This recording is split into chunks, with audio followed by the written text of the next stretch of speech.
1 2 1 2. Hello, hello, hello. Alrighty, we're on. There we go. Hello, everybody, and welcome to the thing, to the podcast, to the live stream. Hope you're well. Yeah, everyone's good. Everyone's good with me. Sorry I'm a day late. You know, I should explain that first, really. Well, quite simply, I was too tired, and I was dead on my feet, exhausted. It's weird. Jeannie and I, and we fought with much help from Lily and Summer, our daughters. We foster a couple of kiddies. You know, won't get into that situation, but we do. And generally, they're great these days. You know, they started out, they were very ropey. It was touch and go for a while. It was we were struggling, but we got to where we needed to be, we think. And but every now and again they have a wee wobble, but they're only young, they're only wee, they're 3 in December. So the wee girl, Raina, she woke up a couple of nights in a row in the middle of the night crying. You know, no reason, nothing wrong with her. Wakes the whole house up. Then Andrew doesn't sleep very well, so he ends up fucking dead on his feet. And I just didn't have the energy to do this.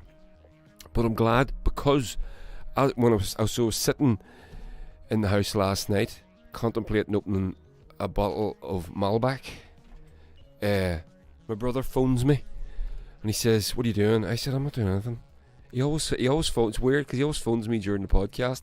The podcast wasn't on, but he rang me. He said, "What are you doing?" I said, "Nothing." He said, "Do you want to go for a swim?" I said, "I do." I was dead on my feet, but I know that going for a swim is the sort of thing that, you know, it brings you out of it. So he says, "I'll meet you down at the loch," and I'll pick you up. He says, "I'll pick you up in 20 minutes and we'll go for a swim in the loch." So we went down to Oxford Island here. Sun was setting. Jumped into the loch, pretty cold, not too bad, got used to it very quickly. We swam about a mile, out and around. There was a couple of boats out, no jet skis. Well, there was a jet ski when we turned up. There was 2 of them, but 2 or 3 minutes after we arrived, they packed and left, which was great. And then there was a couple of sailing boats coming in and out of the marina, and then so we swam out. There's a buoy out a bit, and we swim out there. That's one of the markers that we swim out to, and then sort of hang on to it, have a wee chat, look around us. You have to look around you, you know. Out in the bike, it's called looking over the hedges. Don't be just going full tilt boogie all the time. You have to be able to appreciate your surroundings, and boy do we have beautiful surroundings here in Armagh. We'll talk about that in a minute. So, yeah, the sun was setting. It would have been on as we were swimming back to shore then, it would have been on my right shoulder. And the sky, I tell you, it was just orange and pink. And it was fucking stunning. And I mean stunning. It was just gorgeous. It was gorgeous. And I was glad that I didn't do the podcast, because if I didn't do the podcast, I wouldn't have got to do that with my bro. And it was just one of those moments. Every time my head come up, you know, when you're swimming, every time my head come up for a breath, I could just see. I was just seeing this on the distant horizon on my right shoulder. It was wonderful. Yeah, real vivid orange and pink. But then I did have my goggles on, so they have a little filter on them as well, so I was probably exaggerating, but I don't care. In my head, in my brain, orange and pink vivid and beautiful. And it really was. And there was an awful lot of people down there at that time too. There was a few paddleboarders about. Few paddleboarders about. And there was a couple of swimmers just sort of out paddling, pootling about, I would say, not doing any distance or anything like that. But yeah, it was fantastic. So I didn't do the podcast for that reason. Then my brother asked me to do it, so I decided to go and do the swim instead. And as I said, I'm glad I did. It was brilliant, and it woke me up. You get a bit, because I do exercise a lot, and I rely on it to sort of enhance my mood. Really, is what I would say, because there's no two ways about it. If you're flopping about the house all day, you can get a bit bleh, you know what I mean? Yeah, go for a fucking run. 20 minutes will do you. And you'll not be bleh when you get in from that. You'll feel great. So, yeah. So that's why I'm late. I think that's alright, isn't it? That's noble enough reason to not do a thing that you said you were going to do. But, yeah. So, updates. What have I been doing? Turn this music down here. So, updates have been... Oh, by the way, if you want to go for a swim in the loch, I'll take you. I'll bring you out. If you ever want to join me. If you can't swim, you don't have to. You can paddle about. You know, just where we walk in, it only goes up to your waist. You can swim on out. It gets deeper, of course, but the loch isn't very, very deep. But, you know, give me a shout. I'll bring you down. No problem at all. You'll love it. And you don't need any special equipment either. I've got all bits and pieces, these floats and all, but you don't need all that. But I have spare ones, so if you did want them, you could take that too. It's up to yourself. So, yeah, I would encourage you to do that, actually, because it's just the best thing in the world. So, what have I been doing? So, we've been gigging. You know the band, the McConvilles. You know I play in a band, right? So, we've been gigging. Oh, it's been fantastic. We played Stendal Festival there the other week. And then, yeah, we played Stendal Festival, and we played, oh shit, what was the first one back? I can't even remember now. Oh, the Diamond Rock Club. So, Stendal was something special. It really was very, very good. And then, so at the weekend there, we played, on Saturday, we played Portrush, the Atlantic Bar in Portrush, for the amazing Stephen Ross, a fantastic man who's been a supporter of the arts in general and rock bands in particular, ball bands in particular, for decades now. I love the man. And but it was fucking roasting. Oh jeez, the sweat was dripping off me. I looked like I'd been dipped in a bath and just stepped out of it, literally, like. And I do. For those of you that have seen us, you know that I do sweat a lot, but I move a lot too. There's a reason for my sweating. But I move that guitar, actually, I can hear it doing something. Yeah, I was wringing wet. And if you ever come and see us, I tend to not hang around much. After we get off stage, I tend to leave Chris, and he'll handle the merch and all the rest of it, for a couple of different reasons. One, I'm shit with merch and tend to just give it all away, and Chris doesn't, and it's better that way for everybody. That doesn't happen. But also, I need to get out of my clothes, and especially if it's outside, you know, I'll pick up a wee chest cough. You don't want that. I don't want that. So I tend to nip off real quick and go and get changed, and then I come back, start breaking the gear down, talking to people if they want. But I was completely drenched in my own sweat, so I got off stage pretty quick to go and get changed because it was dangerously wet, and it was hot inside, but it was cold outside. You know what I mean? And if someone opens the doors, and you get these cold blasts of air and all that sort of stuff. But at the gig, guess who showed up? Sara O'Neill, the wonderful artist and fashion designer, who we talk a lot on Twitter and on Instagram, and she does these amazing custom clothes, custom design clothes, I don't know. It's not technically haute couture, I don't think, because I think that has to come from Paris, does it? I don't know. I could be wrong. Maybe if Sarah, if you're listening, you can let me know. But it's certainly high end. Let me say that. And it's all inspired by Ireland and the legends and the folklore and the mythology that we have. And it's fantastic.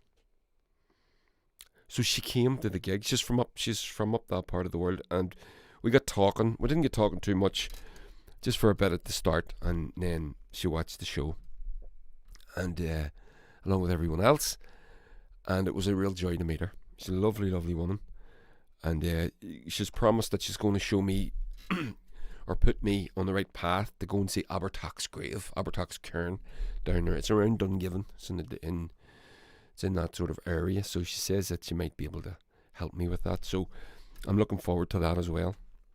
So that was a treat. And on the same day, so that was the gig that evening. By the way, go and check out Sarah's stuff. You should do that anyway. It is amazing.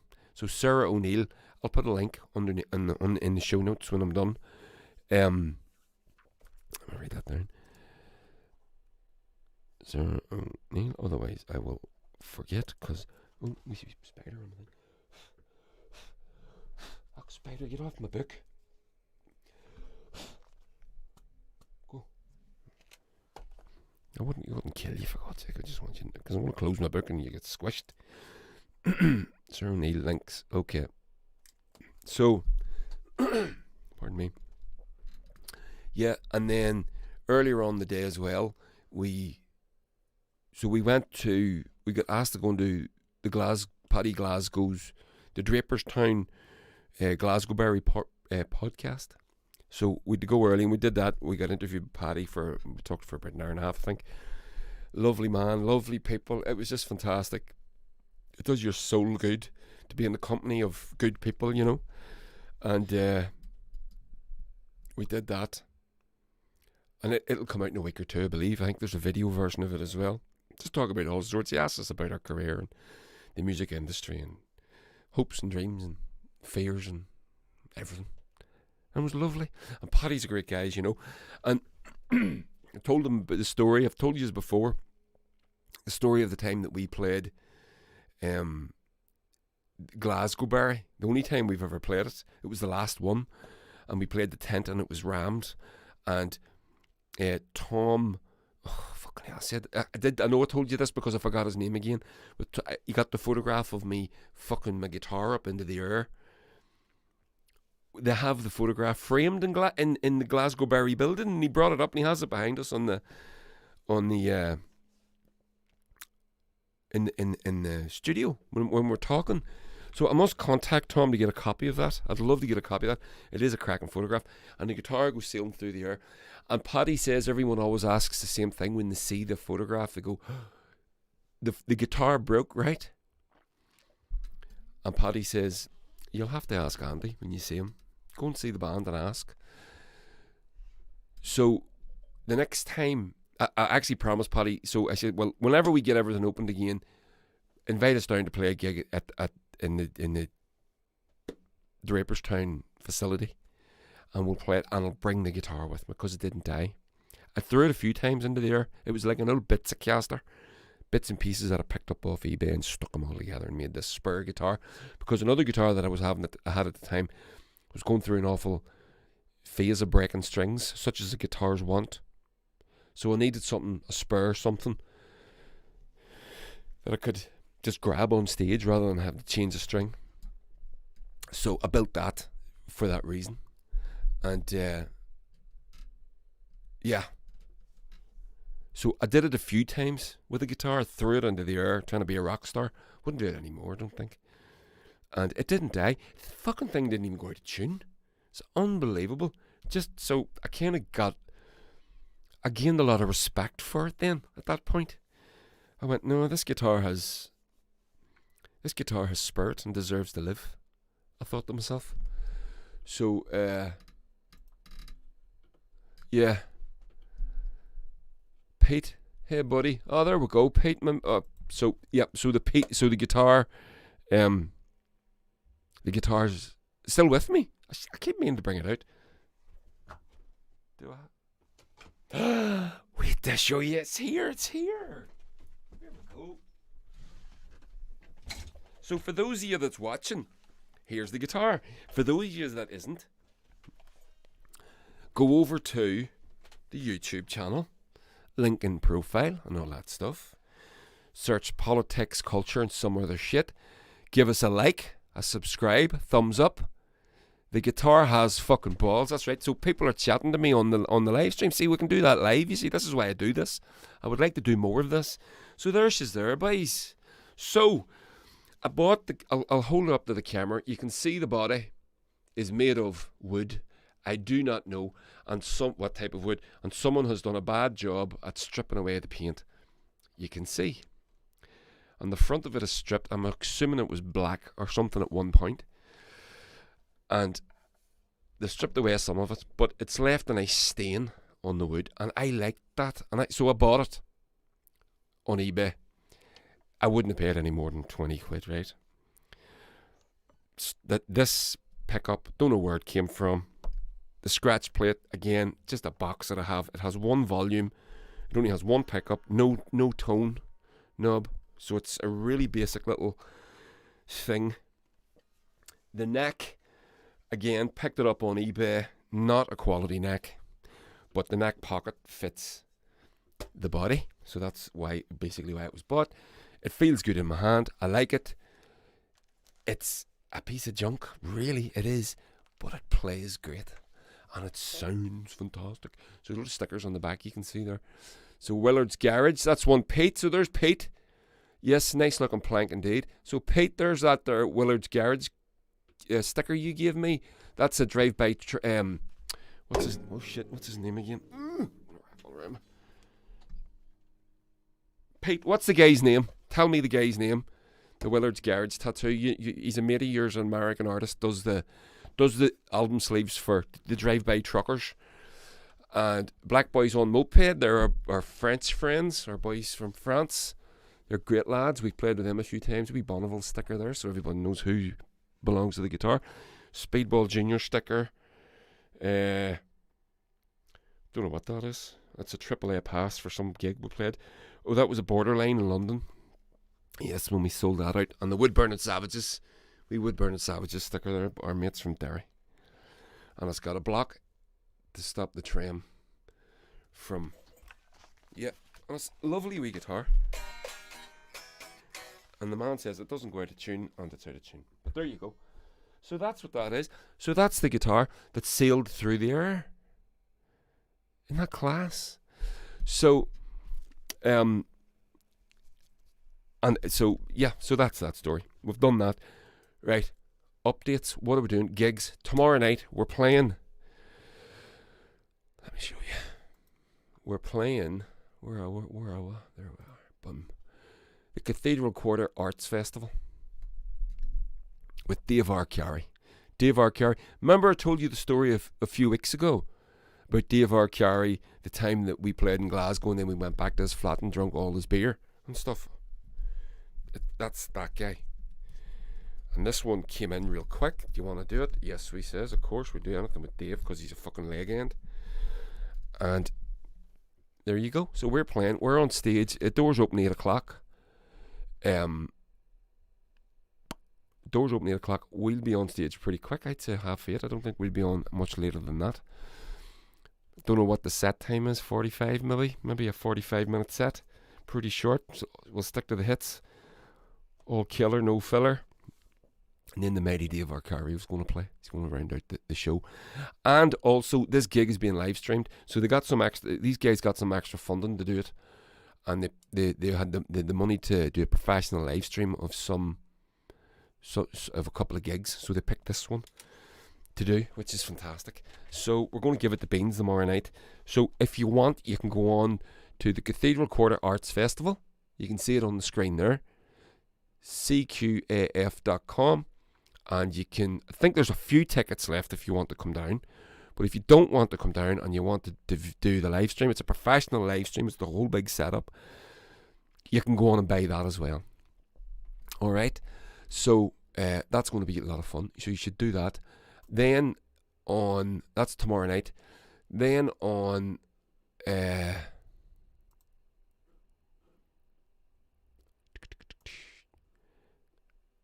wait a minute. What am I doing? Aye. So then on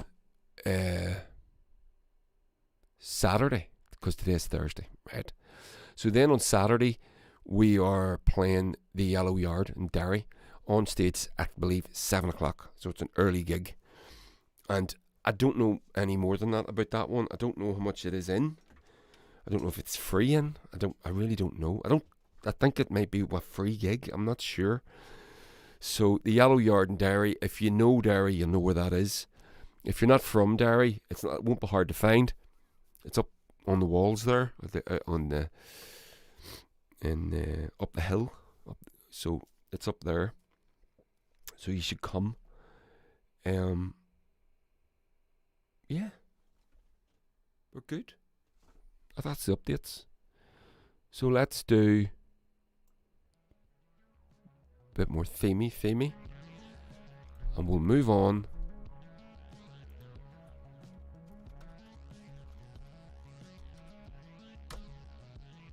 I want to send this to Pete because I want him to.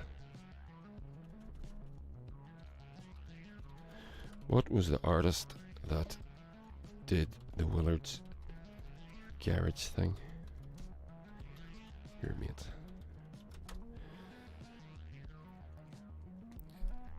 Because that's bugging me now. Because I should remember his name. I hate forgetting people's names, especially artists. So here's me, right? Sitting here. What am I wearing? By the way, head over to the thing. Share, please. Share the links. If you're listening to the podcast and doing the whole thing, share the link for me. Stick it up on the Twitters and the Instagrams and the Facebooks. I would really appreciate it. And if you're into YouTube, like, share, subscribe, do all that shit. Come on over. Politics, culture, and some other shit. So we're going to do the same story tonight. It's about Armagh. Armagh is where I live. The county.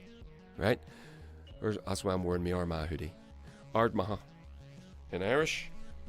And this is Ardmagh GA or GLC. Established 1889. And there's our wee county badge. We're a very learned county. We're very, so this is the seat of all the high primates of Ireland and all that. It's a very religious place down there in Armagh. The wee apple tree and all that stuff, and it's a fantastic place. Armagh is a brilliant place, but it has a bad reputation for that stems back to the Troubles. But if you could give me somewhere that has a good reputation stemming back to the Troubles, I would be surprised. So we're going to talk about that. And then I'm going to tell you what Andrew did today. Right? So, throw it up there. This is the Wikipedia page for Armagh County. Right? So you can see it there. County Armagh is named after its county town of Armagh, one of the 32 counties of Ireland and one of the 6 counties of Northern Ireland. Adjoined to the southern shore of Loch Ness, in which I was swimming last night, the county covers an area. Oh, let me see football as well. I just realised I never told you about my football. I want to tell you about that. The area covers, it doesn't matter, population is about 175,000. It's known as the Orchard County because of its many apple orchards. Used to be many apple orchards. And you can see, well, you can't actually see on the screen there, but you can see where it is. So, the name of Armagh derives from the Irish word ard, meaning height, or high place, and maha. Maha is mentioned in the Book of the Taking of Ireland, and is also said to have been responsible for the construction of the hillside Emin Maha, now Navan Fort, near Armagh City, to serve as the capital of the Illid kings, who give their name to Ulster. So all you loyalists and unionists that don't want to speak Irish, or think Irish is something inferior, or, well, you see it as a threat. Culturally it's a threat to you, don't you? So without a doubt you do. You're being an awful fucking idiot. The very county, the very country of Ulster that you venerate so much, but you know all this. I know you know this.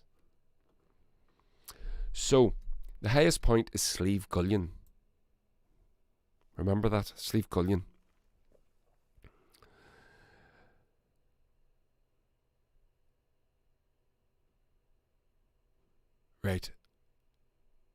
Right, here we go. From its highest point at Slieve Gullion, in the south shore of the county, in the south of the country, Armagh's land falls away from its rugged south with Carrantook, Lisleigh and Camla Mountains to the rolling drumlin country in the middle and west of the county.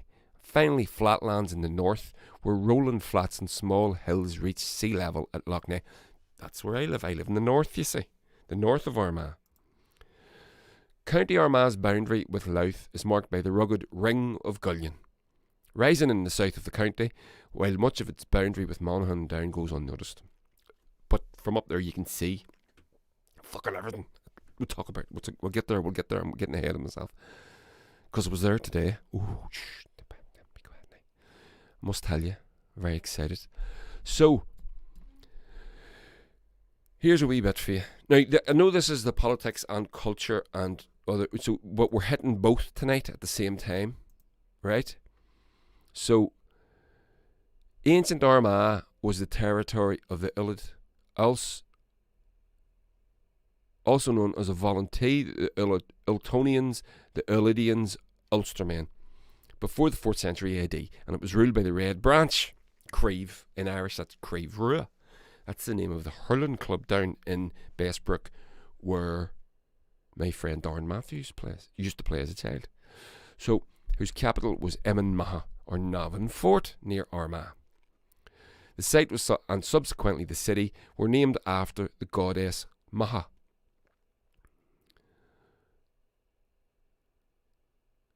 The Red Branch play an important role in the Ulster cycle as well as the Kettle Raid of Cooley. And we all know about the Kettle Raid of Cooley and the Ulster cycle. That's the Tawn, right? And Cuchulainn. That whole thing, right? So that's what that is, if you didn't know already. However, they were eventually driven out of the area by 3 Cullas who invaded in the 4th century and held power until the 12th. The Clan Culla ruled the area known as Argheala or Oriel for these 800 years. Anyway, that's getting into old stuff, which we're going to talk about. And I won't go into the whole, there's a bit of lineage talk there. He passed to him and they passed to them. This is why we're talking about this tonight. The Troubles. I don't want to talk too much about the Troubles. We don't need to. And there's lots of people doing it far better than me. Although, much like yourself, I guess, we all live through it. And we're entitled to our opinion. And my opinion is I don't want to talk about it much. And I'm not going to talk about it. I'll get to what I want to talk about. The southern part of the county has been a stronghold of support for the IRA, earning the nickname Bandit Country. South Armagh is predominantly nationalist, to say the least, with much of the population being opposed to any form of British presence, to say the very fucking least, especially that of a military nature. The most prominent opposition to British rule was the Provisional IRA South Armagh Brigade. And there you can see it. This is a Wikipedia article, by the way. On the 10th of March 2009, when the Continuity IRA claimed responsibility for the fatal shooting of a police officer in Craigavon, where I live, the first police fatality in Northern Ireland since 1998, the officer was fatally shot by a sniper as he and a colleague investigated suspicious activity at a house when a nearby window was smashed by youths, causing the occupant to phone the police. The police responded, and the Continuity IRA sniper shot and killed Officer Stephen Carroll. Right, I don't know why that's mentioned in... okay, so it's about the Troubles. It's not specifically about the Bandit Country. So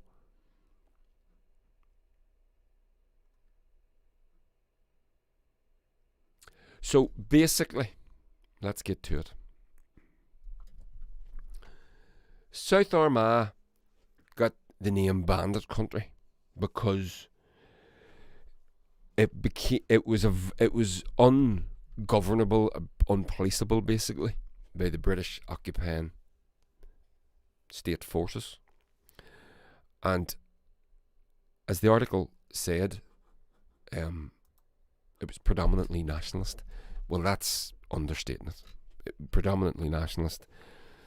It is absolutely correct, but it's very, very nationalist. So it became a place where the IRA could exist almost openly. Well, not almost openly, but in a prominent way within the community of South Armagh. And also, because of the landscape in South Armagh, it's very rugged, very hilly, and it would be a place bandits and rebels could run and hide, do things, and get away, and they could cross the border. Because as we know, the border in the north of Ireland that was drew up by the British administration is a squiggly line that goes through people's houses, literally, and completely unmanageable. And this whole debacle with Brexit recently, where they're talking about putting the border back in, no, it's never going to. It's insane. It didn't work then, and it won't work now. And all the geniuses that gave us Brexit have promised us that there's technical solutions that they can offer, but continually fail to say anything more than that. They must be keeping it secret. So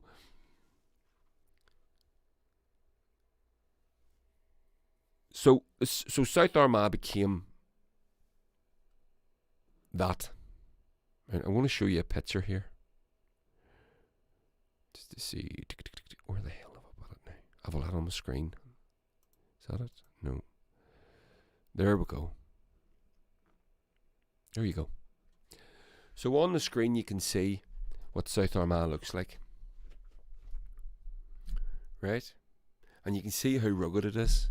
That's actually quite a nice looking thing. But there in the distance you can see the coulees and the moorns and the Irish Sea and everything. But that's actually quite it's an unrugged bit of it, but it's still rugged looking, right? It's so beautiful, it's so stunning. But what has happened is, over the years of the Troubles, the police, as we know, became militarised, and they worked a lot in conjunction with the army, as we know. And the things that we consider to be normal parts of a normal civilised society, like a police station, became militarised. An example of which I will put on the screen right now. There it is. And for those of you listening, it's a GAA match across McGlynn, which is a village in South Armagh. And there in the foreground is Cross McGlynn Rangers getting ready to play in their huddle. And in the background, basically it looks like an army base, but it's a police station. And it's still there today. It still exists. This photograph was taken a few years back. I think late 90s, early 90s. But that monstrosity is still there. Now, I live in Lurgan, and we have one very similar, but it's not as intrusive. You know what I mean? You wouldn't. I'm not saying that you wouldn't notice it if you weren't from the town. It's kind of weird, you know how you get used to seeing a thing if you live in a place. But maybe if you weren't from the town, you might not notice it. You might pass it and go, oh, what's that look like there? Because most of it goes down. You go in through the gate and then it goes down a hill. And someone told me that a lot of it is under the ground as well. I don't know how true that is. But it's very militarised as well. It's all bomb-proof and missile rocket-proof and all this sort of stuff. But you don't see all of it. That you see. And Cross McGlynn is a beautiful little South Armagh village. Show you how beautiful South Armagh was in that photograph. I'm going to show you a lot more. But that is in the middle of it. Now, I put up on Twitter earlier on in the day, what I'd said was, let me get it now. I'll get it. There it is there. So I'll throw up the screen capture. Do you see? So there's, oh, well, you can't see it, but I'll read it out to you. So I'd said,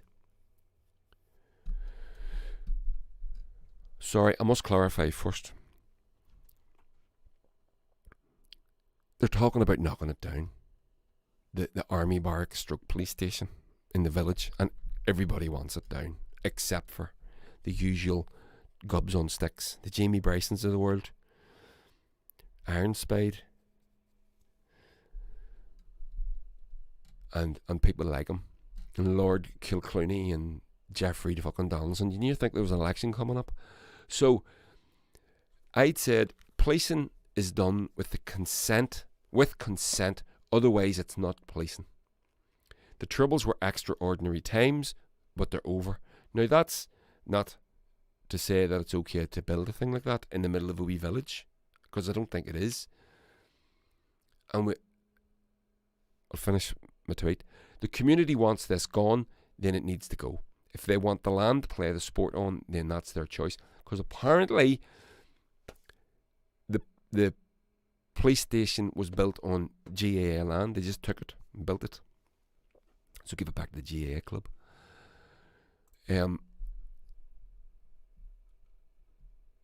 Rev Duffer, who we talk to a lot on Twitter, says, mate, the Troubles have been over for nearly the same length of time they lasted. The ceasefires were 1994. How are we still talking about this as if it was last week? Will we have to listen to this forever? Your kids have no experience of the Troubles, and nor do mine. What the fuck? 100%. Couldn't agree more. Literally couldn't agree more. And that's the fucking point. So, that monstrosity was built to house police, and the police and the army antagonised the people in that village who were known for it. They would land their helicopter. The GAA club, I was told today by Darren Matthews. Hello, Darren, if you're watching, listening. Cross were the first club to build 2 pitches because the army would land their helicopters in the middle of their matches to try and antagonise them. So they built 2 pitches, so the army would land on one and they'd just walk off. And they would ignore them and just walk off and go to the other pitch and play there. They'd have 2 pitches set up. That's right. So this is my point. Policing has to be done with consent. This is the contract that we make when we consent. Now, listen to the words that I'm using. When we consent to be policed. And that's what we do. We consent to being policed. We give the police permission to police us. We consent to it. When you haven't got that, you've got what we had, which was domination and militarised domination, which leads into all sorts of human rights abuses, which is what we got. So, this isn't policing by consent. This is domination. Look at the size of that thing. It looks like a fucking battleship sailing past a football match. Right? In this beautiful little village in beautiful South Armagh. Beautiful Armagh. Armagh is a beautiful county. I think Northern Ireland's a wonderful place anyway myself. Or the north. I don't want to. Don't be writing me letters because I say Northern Ireland. It's the way my brain works. I've been fucking conditioned. To have that thing in the middle of Crossmaglen is disgusting. And it really is disgusting. And another message here. All those geniuses didn't give the North a thought in their Brexit wet dream. Abso-fucking-lutely they didn't. They didn't give a shit about Brexit, about the North. But just on that, so My friend Sara O'Neill, she replied as well. And she didn't reply to me. I retweeted her on this very issue. Sorry, no, I'll get to this in a second. So what's the fuss? So I'm kind of getting ahead of myself. And I know you're sitting there and you're thinking, what the fuck are we talking about now? That's my fault. I've done that wrong. So I'm going to read this to you. So this is a policing report that was commissioned by Simon Byrne, the Chief Constable of the PSNI, the Police Service of Northern Ireland. So I'm going to read it out to you. And this is the report from the journal.ie.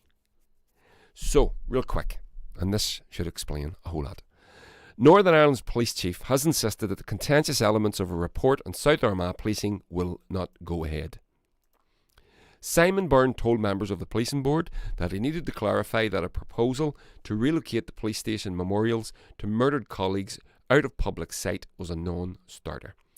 Byrne also said, referencing the report to exploring the potential for joint operations involving the PSI and An Garda Síochána did not mean officers from one force patrolling in the other's jurisdiction, rather than working in conjunction on either side of the border.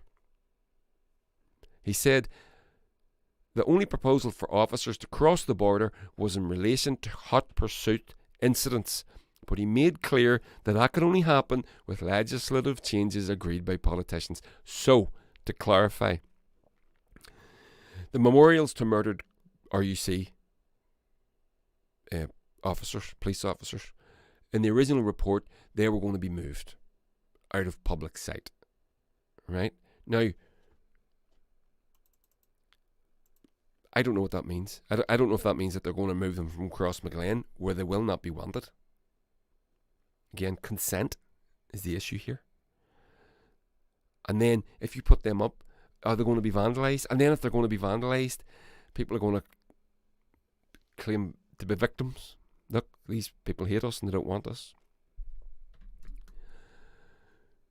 So that's the first thing. The other part of the thing was, he said about the PSNI and An Garda Síochána working across the border.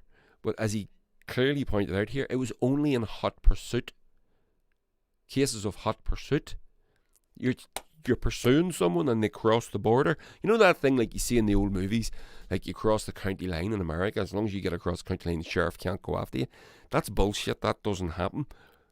In this case it does. It doesn't happen over there. It happens here. You get to the border, and that's where the Bandit Country, Bandit County thing came from. You could do your thing in the north, in Armagh, and cross the border. And Desi Fox was the famous one. They called him the Border Fox, didn't they? And he would do what he had to do in the north, cross the border in South Armagh, and the police wouldn't, RUC as it was, wouldn't be able to cross the border. So what he's saying is, in cases of hot pursuit, PSNI and An Garda Síochána would be able to coordinate with each other. Well, that became contentious because gobs on sticks, the JBs and the Jeffrey Donaldsons and the DUP union, other unionist politicians as well. Mike Nesbitt was at it too. We're saying that this was a terrible thing. The An Garda Síochána are going to be able to come into the north and police in the north. They were making it out to be something that he never said. He never implied. They're deliberately misreading this. So he cited breath testing as an example of the sort of joint operation the PSNI wanted to explore with the Gardaí. If you're running a breath test operation, it would probably be prudent to try and seek agreement that to prevent people turning around or fleeing, there were vehicles on each side of the border. So the PSNI have set up a breath testing people not to be drunk drivers. I'm assuming that we don't want drunk drivers on the street. Right? Fella is drunk, has a few too many pints, is driving round the corner, comes across, spots a police checkpoint up the road, brakes the car, turns around, drives across the border. Back across the border. Because that's what currently happens. That is currently the situation. So what he's saying is, when we set up our checkpoint, we talk to the guards. We say, we're setting up a checkpoint here. Would you cover that side of the road, which crosses the porous border that we have? You know, the border that we keep talking about, that can't be fucking placed. But that road there, we're going to be up here. If you be down there, so if anybody tries to do a runner, you're going to have them. Is that alright? Does that not make sense? That makes fucking sense to me. This became contentious. That's what we mean by joint. We do not mean a police officer from here working in another country, nor do we mean a police officer from the Republic working here.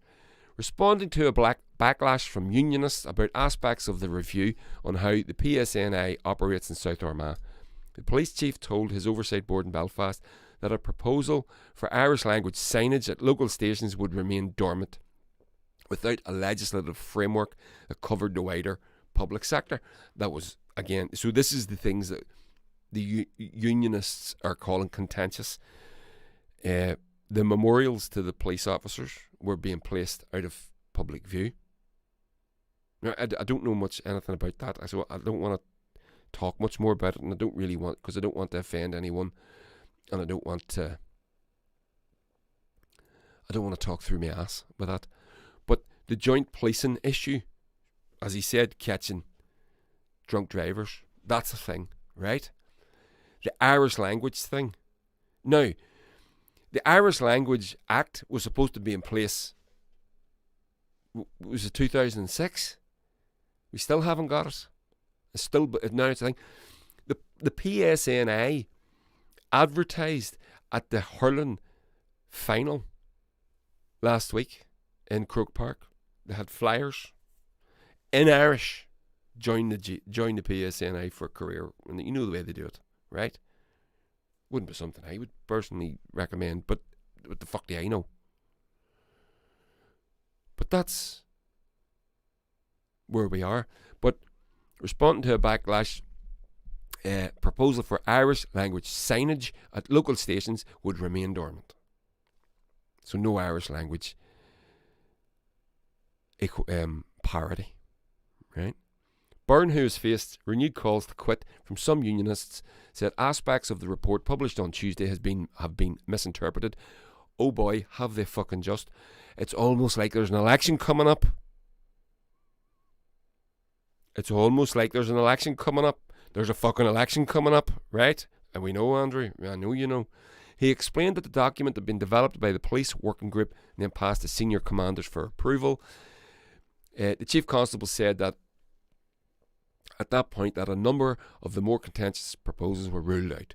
And he said in reference to these proposals were still included in the final document to ensure transparency around the working group's recommendations. So they were put into the working group. The working group brought them to the senior commanders. The senior commanders said no. But the reference, so they said, we're not going to recommend that. But they referenced them. It's almost like the footnotes. They went, and by this was in, but we ruled it out. So these things that we're talking about were put in, but ruled out. And that's what's caused. Now, he must resign. The chief constable must resign. I want to take this opportunity to set the record straight on what was and what has not been agreed. And I hope that this will provide clarity and assurance to you and others going forward and calm some of the rhetoric, he told board members. He said that it was not true that all 50 recommendations in the report were a fait accompli. It's important that despite the unhelpful rhetoric from some quarters, there is no misunderstanding on a number of critical issues, Byrne added. He said that while memorials would not be removed in operational stations, he said in stations earmarked for closure, such as Crossmaglen. Now, it's earmarked for closure for a reason. It's not being fucking used.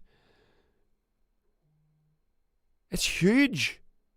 It's like a fucking battleship sitting in the middle of a village. Or an aircraft carrier sitting in the middle of a village. He said that while memorials would not be moved in operational stations, he said in stations earmarked for closure such as Cross McLean, a sensitive process would be required to manage their transition out of the building. Far from disrespecting or forgetting our 30 colleagues in South Armagh who paid the ultimate price, I think we can do better than what we currently have in place. And over the horizon, plans for a new police museum may reflect this, he said.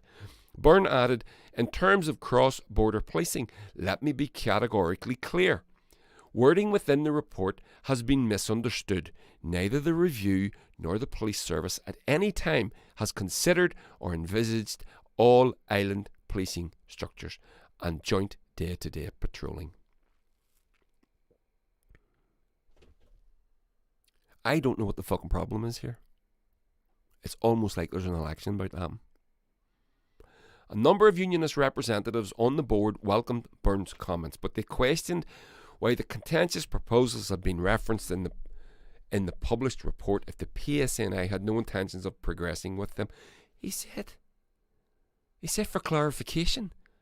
The contentious proposals were mentioned purely for clarification. We're not going to go ahead with them, but we did talk about this, just so you know. That's how it works. Have you ever been on the board? Have you ever done anything like this? I've never done obviously nothing like this, but I've been on boards, I've been on committees. You explore all sorts of ideas, and you have minutes and agendas, and you get your shit together, and you go, you spoke about that, and we didn't decide no. But you did speak about it. Yes, we did. We're not going with that. No, okay, lovely. That's how it works. But our unionist fucking brethren have decided to again, snatching defeat from the jaws of victory and claiming this victim status. Nothing's happened here. DUP member Thomas Buchanan said the clarification was helpful, but he added, you did have the opportunity to provide the clarity on the media in the last few days and you chose not to do that. And I think if you had done that, that would have eased a lot of tension and the concern within the unionist community, which also caused further diminishing of the support for the police at the top level. UUP member Mike Nesbitt said, I do to an extent welcome the assurances you've given today that the only moving of the memorials would be in the event of a station closure. But as I say in politics, when you're explaining you're losing, the Chief Constable isn't in politics. Mike?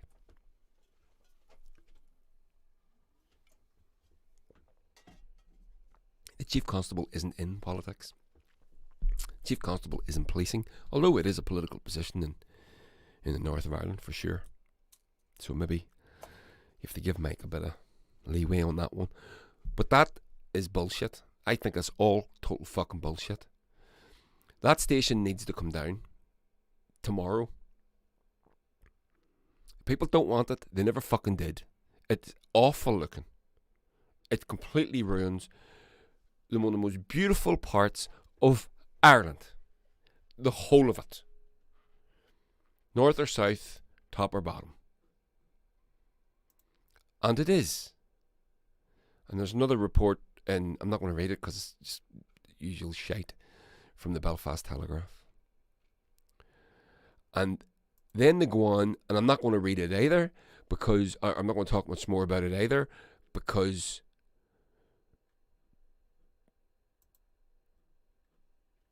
I just don't want to talk about it because I don't listen to it, and I see people talking about it on Twitter after the show's over, or even during the show. I'm talking about the Nolan show, and they get that fucking dickhead Jim McAllister on, and that's just a rabble rouser. That man has no more interest in the peace and the goodwill and the goodness of the people of this fucking. He's a horrible, horrible man, and Stephen Nolan, I think, is a horrible, horrible man too. That the Chief Constable made quite clear, and I'm not defending the Chief Constable. I've got my own issues with police and policing. I'm not even going to go into it, but at the end of the day, the man explained himself, and he explained himself quite well. And this is unionist politicians making well, you know, to use a very lazy metaphor, making a mountain out of a molehill. There's nothing there, and they're just yapping and yapping and yapping and yapping, and all the yapping that we've seen for years, especially over this Brexit shit. especially over this Brexit shit, and creating a situation where there isn't one. And it's fucking nonsense. So, Pete just replied to me there, who's the artist that made this sticker on the guitar?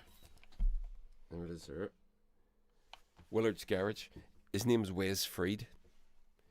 And he does all, he's Pete's mate. Pete's our roadie. He's coming to the gig tomorrow night, by the way. You'll see him in Belfast. He does all the artwork for the Drive-By Truckers albums. You know, those fantastic scenes that he paints. Very methodologically. So that's that, right? And the reason that the whole reason that I brought this up was not specifically because of the police report, but it was more to do with the commentariat and the way that South Armagh and Armagh, or South Armagh, was being portrayed in the media as though it's 1988. Right? And that's the thing that fucking annoyed me. Now,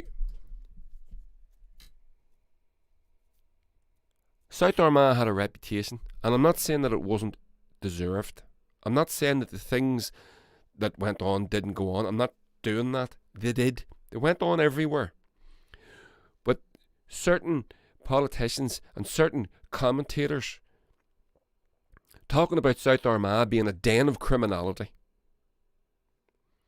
They're up in East Belfast where the fucking UVF drug dealers are destroying their own estates. Drugs are everywhere. That's not like they're not in South Armagh either. Of course they are.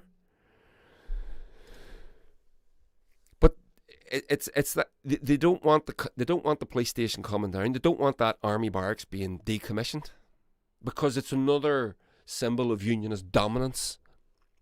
Because policing is by consent. If it's not consent, it's what? It's dominance. It's control. And it's another symbol of that dominance and that control. And if it comes down, it's another major symbol of that dominance and that control being gone.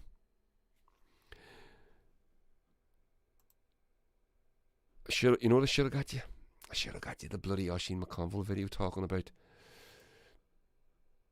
when they were playing. Let me see if I can find it. When Armagh won the All-Ireland.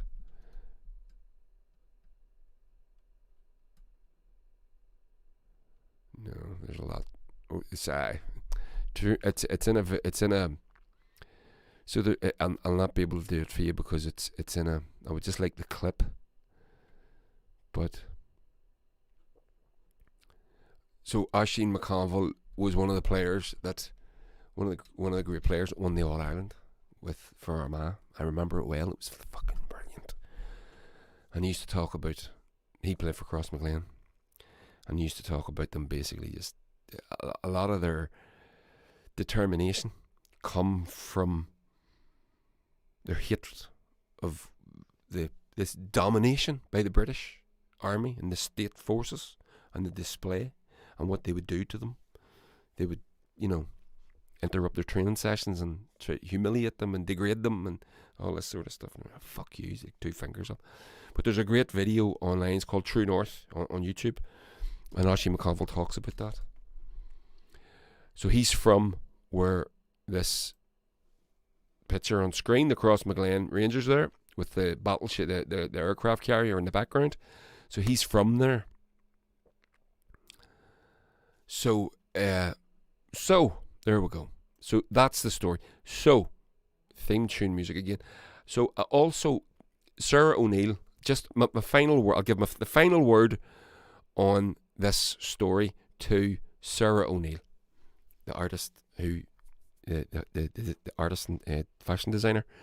So she says, with reference to all of a sudden people talking about South Armagh. By the way, never been to South Armagh. I've no idea. They wouldn't know how to get there.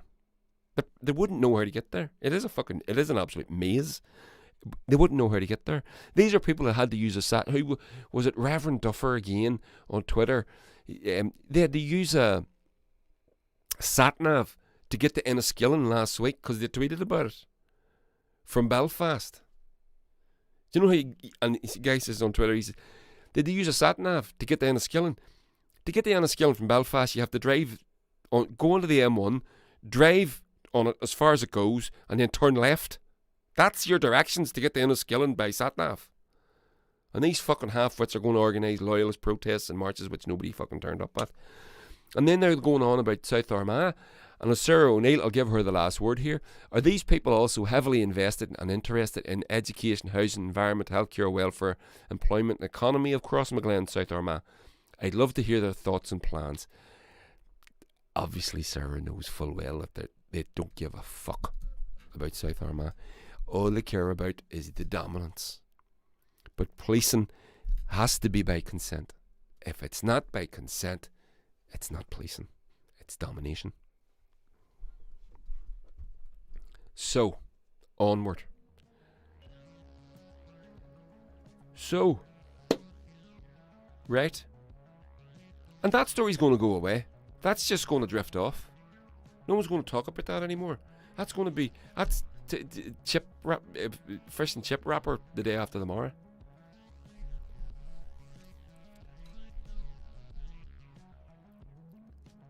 And the reason that's annoying is because these people are fucking calling for people to get sacked and claiming second class status. But anyway, right, okay. So, this is an Armagh centric episode. Do you like my top, by the way? I got that in the O'Neill store over in Craigavon. Where am I going? There we go. Armagh, established 1889. I like it very much. I haven't had it off from I bought it. So,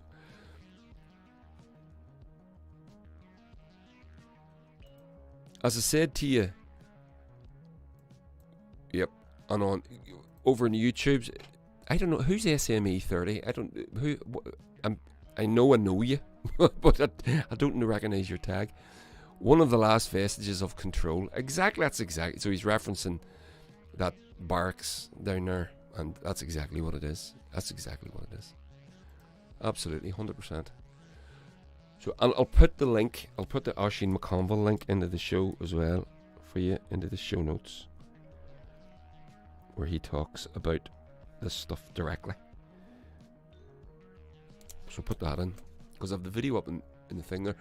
I have the video, but I would need to edit to get the bit that I want for you. I would need to fucking put it into the editor and cut it out. I don't have time. So look at that there. Look at that there. Up on the screen. Actually, I'll hold off. So, last night, Darren Matthews, the comedian, my friend, says to me, what are you doing tomorrow? I says, I'm doing nothing.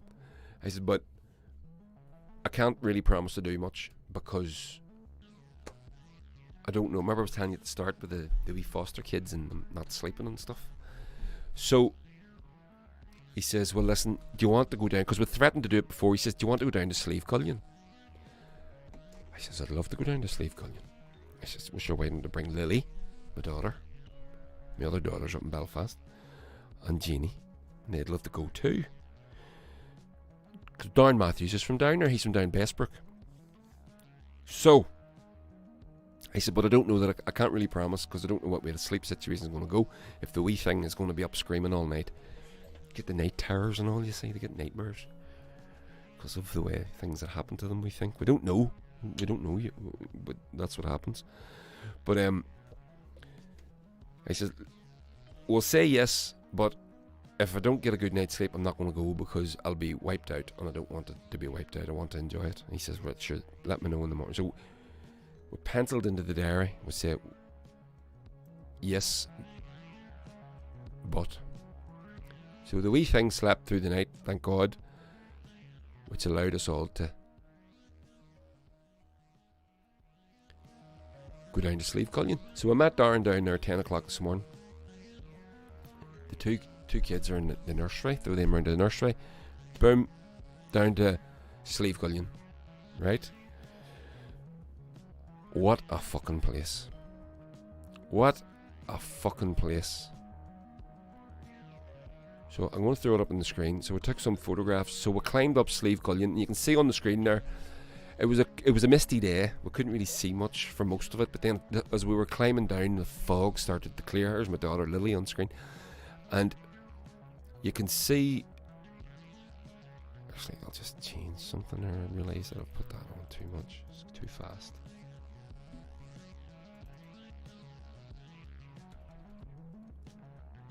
Hopefully they'll stay on screen a bit. So there's my lovely Janie and Darren and the dog Charlie. Darren brought his wee dog, a Springer Spaniel I think. And this is us inside a Neolithic tomb. Right? So we can pause these. So there's a view. You can see that one of those that's coming down, so it's far. So the RIng of Gullion. Remember we're talking about? I said read it out. The RIng of Gullion. So that's what these are. These mountains. Slieve Gullion being the highest of them. And what's on top of Slieve Gullion? Let me see. This. Let me see if I can find you the actual picture. There, is that it? There, aye, we'll go back one. So, there we go. We'll pause it there. So you get to the top, right? Takes about 20 minutes to walk. You should go. You go to the lower car park and you don't walk from there. Get the car and drive. Turn the music off. Then it shows you there's another wee drive, and there's a wee drive on up, and then you go to another car park and park there, then start walking because it's too much of a walk, and there's not much to see. Well, it's nice you can walk through woods, but it's steep enough. I'll walk on. You don't want to be doing it from the lower car park. Go up to the higher car park and walk from there. It's about 20 minutes to 30 minutes, depending on how fit you are. And you go to the top.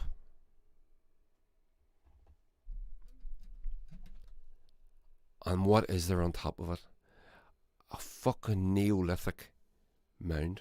You can see it on the screen, right? All the stones are all piled up, right? This thing's older than the fucking pyramids. Right? Just sitting right there. No problem. Just sitting right there. Then, and when you're on top, you can see all the way around it. All the way around the north. Right? There's Darren and Charlie again looking out. Looking rather splendid. There's my lovely Janie. But I'll see if I can find you what. So this is us inside what? This. So that pile of stones. This is. Now, there's the entrance to the tomb. This thing's thousands of years old, just sitting there. So this is an entrance to the tomb. And when you go in, and you can go into it, and there it is. You can see us. There's Janie, Lily, me, and Darren. And Charlie's running about there somewhere too. Inside the tomb. You have to duck away down, because it's only this. It's only like a metre off the ground. You have to duck away down, and you go in. And there's this thing. It's unbelievable. Just sitting there. It is literally unbelievable. So then we went on over. So you go through that. That's the entrance again. And you go through that and you walk on down the trail. And right at the top, that is the top, but there's this is what bit to the side, there's this bit, is a lake. Right? I'll explain all about it. Right on top, it's the lake, and the lake is formed by the crater of a volcano. Right? And there's the girls and Darren again, and then you can see in the distance, you can tell it's absolutely spectacular. This is South Armagh, and you can see there in the distance, you can see it all in the background. This is South Armagh. Well, there's more than that. I have lots more to show you. So, but they didn't load in for some reason, so let me just.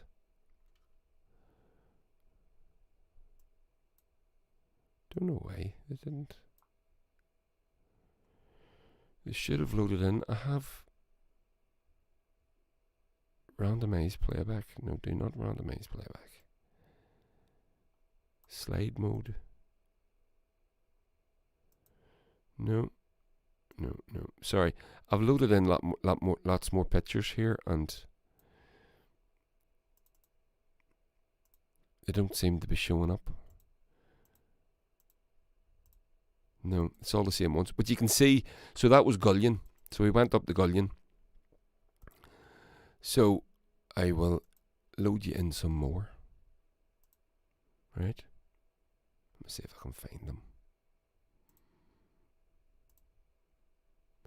There we go. That's the same. I'll load these in for you. If you bear with me a wee second. Because Darren didn't just take us up there. He took us to 4 or 5 different places. And they were fucking brilliant. And when I say brilliant, I mean brilliant.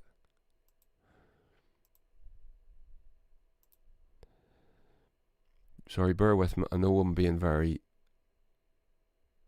it's come up on the screen there. It's okay. It's okay. I'll fix that in a sec.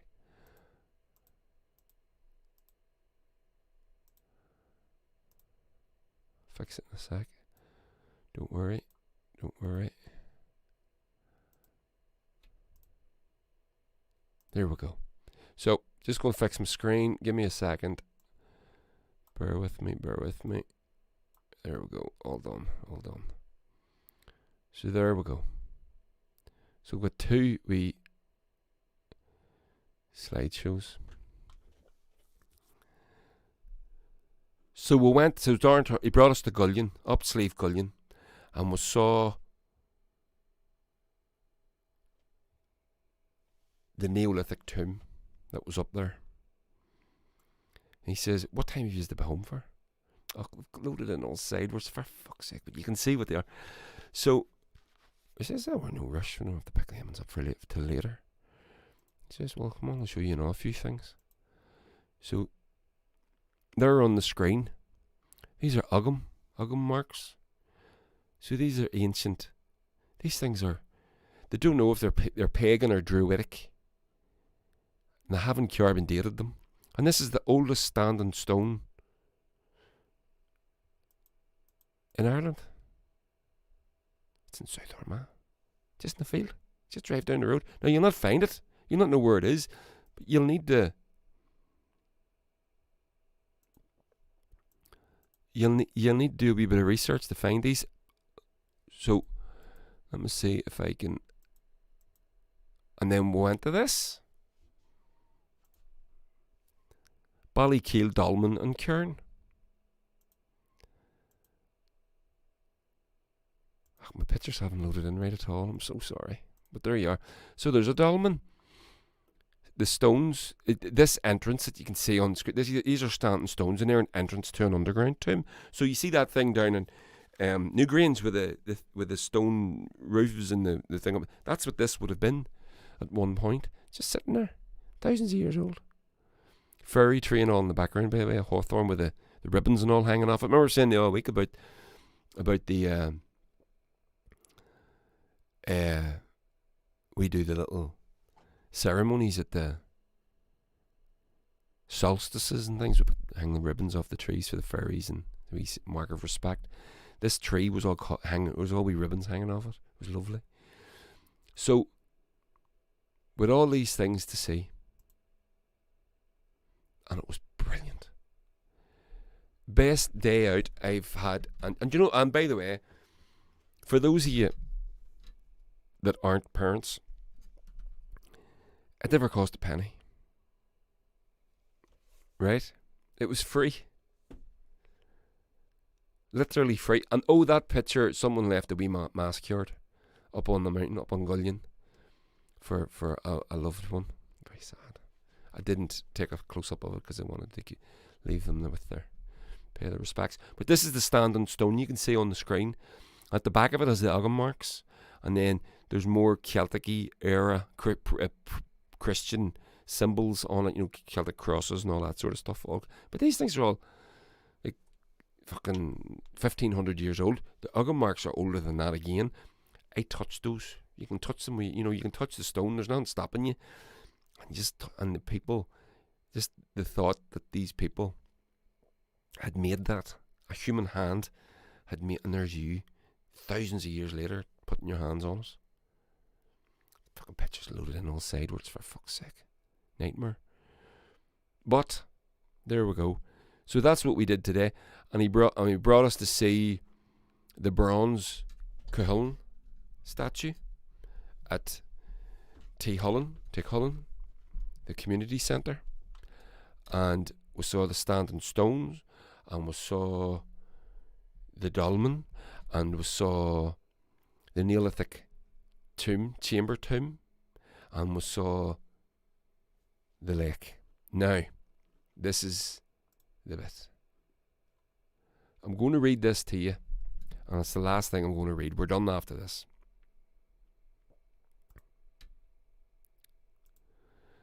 So, the lake is called the Leg of Calabera. Right? This is fucking brilliant. You love this?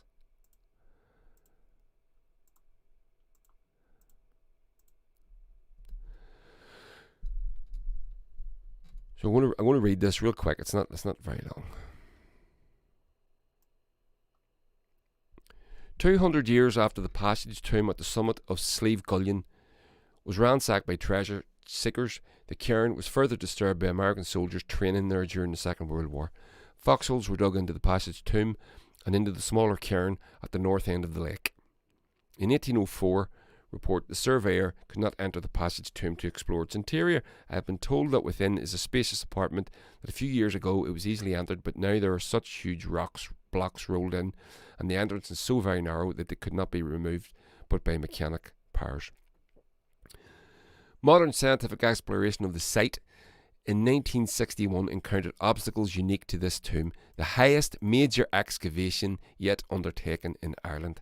In contrast to the usual method of deploying workers each day to the dig site, here they established a 30-person camp of student labour who braved bad weather.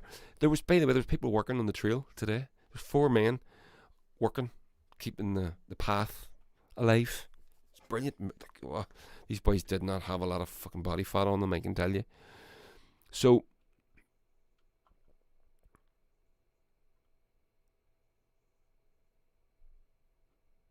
right.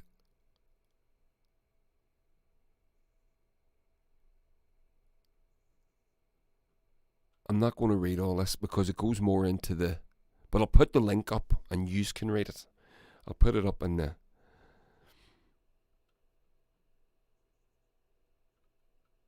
show notes. So, actually, I'll show you this. This is window capture. Get rid of that. So there it is there. So that you can see basically. So if you see this bit here at you can see there's a lake there. That's called the Hag's Lake, and then the bit at the top, that's the tomb, right? So I'll tell you the story. So Finn McCool was hunting, and he lost his dog, and he went looking for his dog, and he goes up Guillion. Now Guillion is where Guillion spent his youth, right? He was raised on this mountain.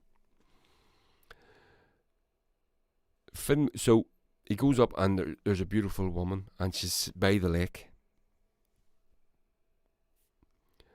and she's crying, and she says that she's lost her wedding ring in the lake.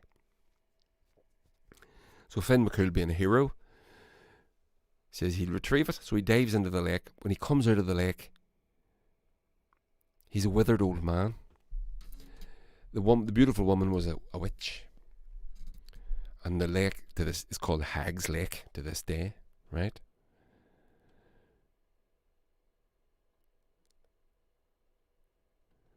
Finn returns to his encampment, and his men don't recognise him.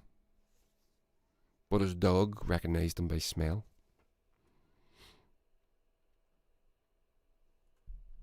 So, I can't remember what happened. I can't remember the end of this.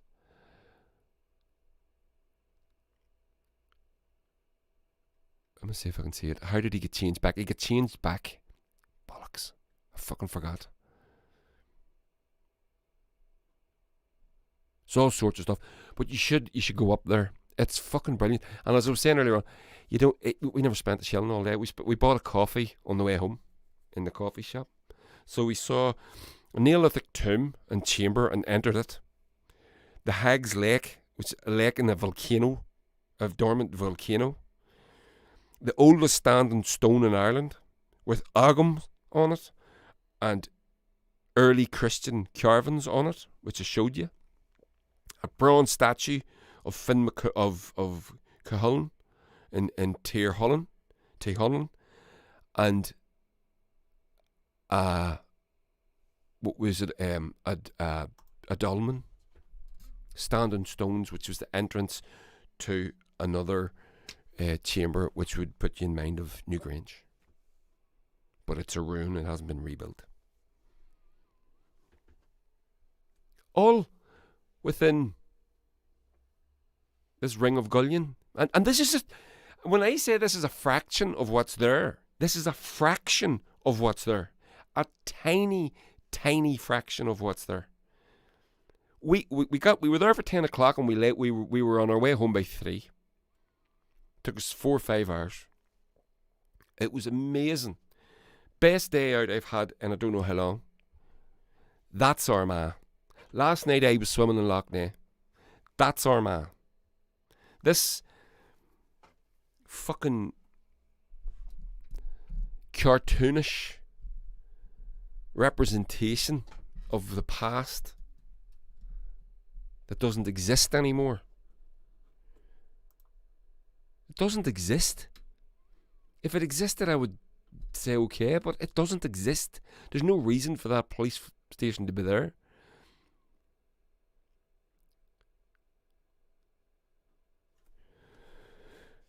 Police by consent.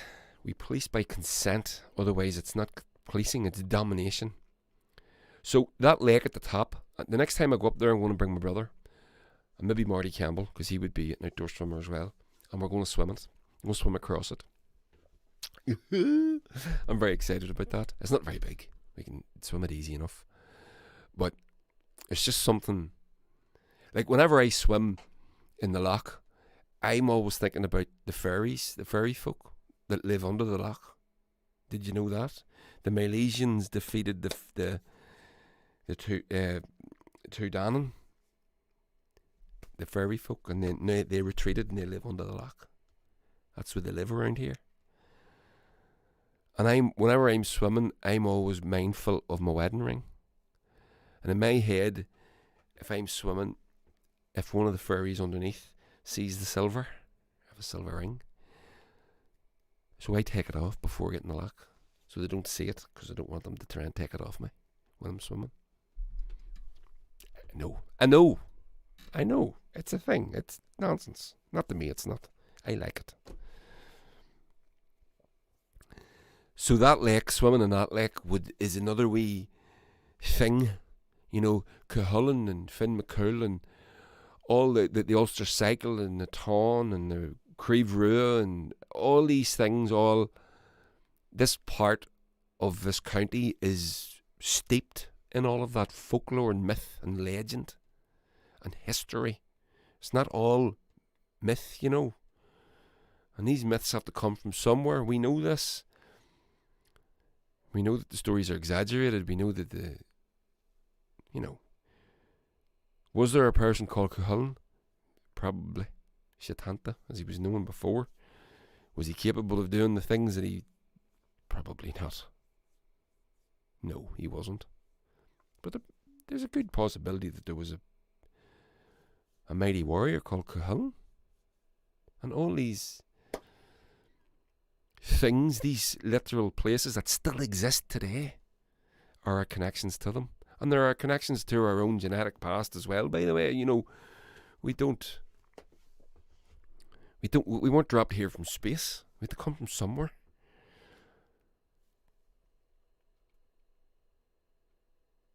So there you go. It was brilliant. What a day. We loved it. My 17-year-old daughter's in the house. she's at home. She's in the living room now. When I was coming out, she was planning. She was, Daddy, the next time we go down, I want to do this. I want to go and make sure I bring. And she wants to bring the witch some crystals. She left Lily's into sort of pagany stuff and witchy stuff and all that. So she had some crystals, and she left them. Oh, let me just see if I can. I must tell you the witch's name. See if I can find it.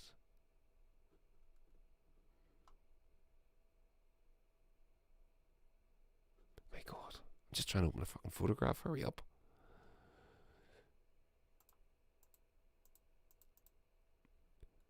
What was her name?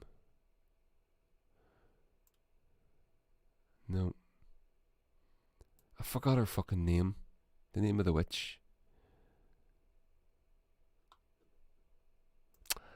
Shite. There was so much to see today. It was just fucking fantastic. You would have loved it.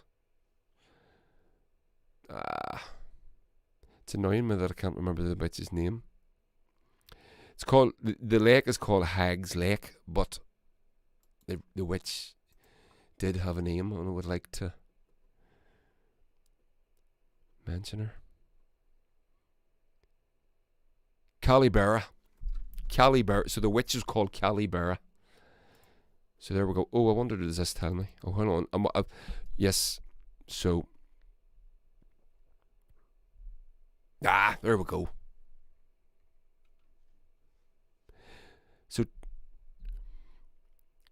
So Finn ripped off his shirt and dived and swam into the ring, found it and grabbed it, returned to the top, only to find the old hag laughing. The Calabera. The witch had tricked Finn, and he fell out on the lake shore as an old withered man. When Finn came down the mountain, no one recognised him, not even the Fianna, which was his warriors.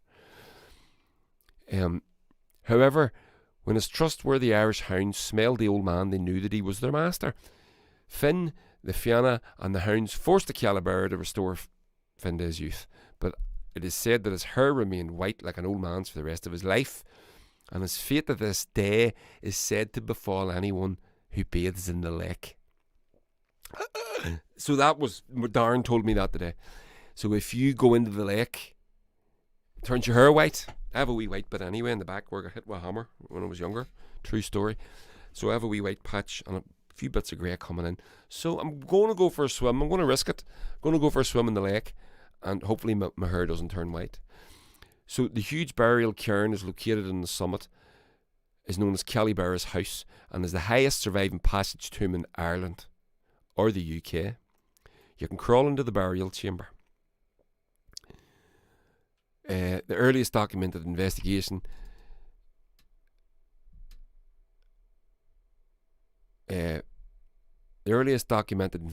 of the site dates to 1789, when the chamber was opened by locals searching for the old lady Calabera, but only a few human bones were found. Were they the Calaberas? So there you go. So this stuff is all there. It's all right there in Armagh. That's South Armagh. We've got our own stuff up here. Told you about my recent trip around Shankle Graveyard. Equally rich in folklore and story. But this part of Armagh is uniquely rich. I mean, it is littered with it. I didn't even talk about the castle that we went to. We went to a fucking castle, for fuck's sake. The guards the Gap of the North, and you stand on the hill in the castle. You stand in the castle and you look, and you can just see the mountains coming down and this valley coming up from the south. And it was called the castle, the keep that guarded the Gap of the North, and it's right there in front of you. You can see it. You don't even need to use your imagination. You can see exactly what they were guarding, or what they were looking at what they were trying to guard. It's fantastic. So when I see this stuff about South Armagh being made out to this day like it's Bandit Country in the 80s, it annoys me. Junkie Ink Clothing says in the YouTube, lost my wedding ring in the lock. There you go. See? See? The furries have it. The furries have it. I'm telling you. The furries have it. That's why I don't wear mine when I go in. Because I'm afraid of them grabbing me. But we won't go there. But there we go. Listen, that's me done. I wanted to just finish. We played. I should have mentioned this at the start as well. But we played. I was playing goal there for Oxford Sunnyside on Sunday against the Northern Ireland Comedians, Shane Todd's Northern Ireland Comedians 11, and we had a great day. A wee charity match, warm up for us. We start our league on Sunday. We play against Crumlin United on Sunday down at Knockrammer Park. If you wanted to come down and watch us play football, and you can have a couple of beers with us if you like.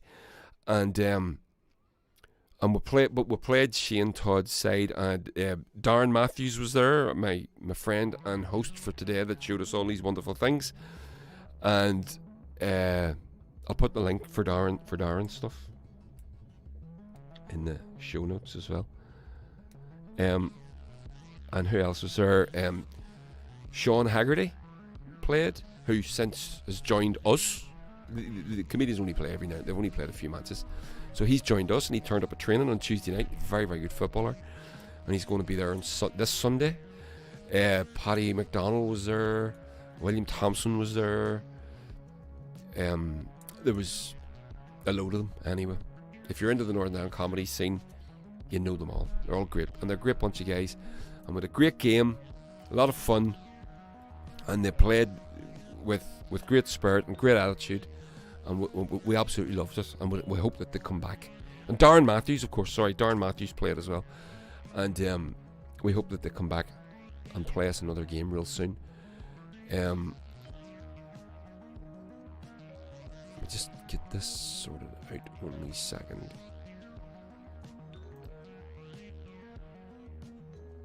Yeah, so if you wanted to come down on Sunday down to Knockrammer in Lurgan, you can do that. It would be great to see you. Would love for you to come. And if not, that's fine too. But that's me done. I'm done. I'm gonna go. So thanks everybody. Politics, culture, and some other shit. I hope you enjoyed it. Like, share, subscribe. Tell everybody. Do your thing. Let's get the numbers up on this sucker. Cheery bye.